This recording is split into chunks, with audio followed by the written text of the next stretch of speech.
Meni aukoja on siellä kukas muukaan kuin kotijoukkueen numero 64 Mikael Granlund. Ja katsotaan nyt sitten minkälainen veivi tässä nähdään. Tuleeko se ilmasta vai jäästä? Hostikka valmiina maalillaan. Hostikkakin on isokokoinen maalivahti. Peittää hyvin noita kulmia.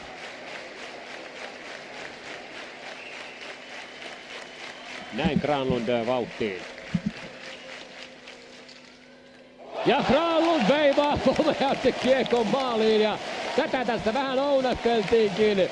Komea harhautus, hän pelaa siinä Hostikan maihin ja nostaa sitten tässä näette uudelleen todella tyylikkäästi mies veivaa siinä, pysähtyy lähestulkoon ja harhauttaa siinä Hostikan kahville ja vetää kiekon säkkiin ja näin on sitten kovan paikan edessä seuraava ampuja, joka on Jari Viuhkola, kokenut kärppäpelaaja.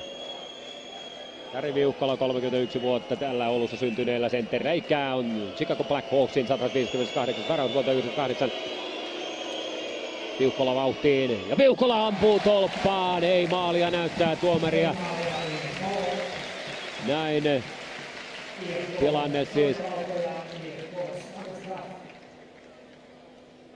IFK oli 1-0. Ja nyt katsotaan kukaan tuo IFK on toinen laukoja. Se on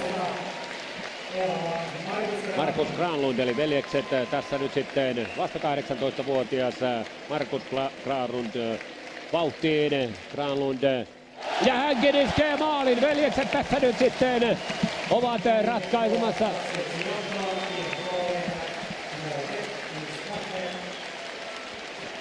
Tätä ottelua kun Granlund iskee kiekon maaliin.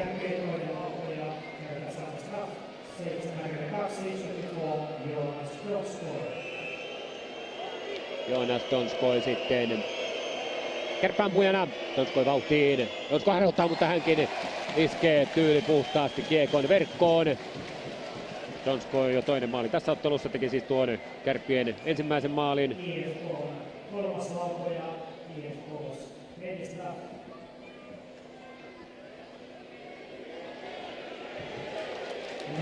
Kim Hirsovits on IFK kolmas laukoja. Katsotaan nyt onnistuuko sitten Hirsovits. Taitava kynäilijä on myös Hirsovits. Hirsovits vauhtiin harhauttaa ja iskee maaliin myös Hirsovitskin. Näin helsinkiläisyleisö riemattuu ja räjähtää suosion osoituksiin tuon Hirsovitsin komean laukauksen jälkeen. Ja sehän tietää sitä, että IFK voittaa tämän ottelun.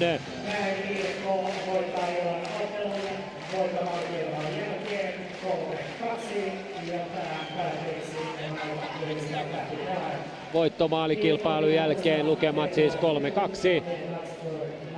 Ja näin IFK sitten palkitsee kotiyleisön tällä komealla voitolla, joka tuli sitten kovan taistelun jälkeen Kärpistä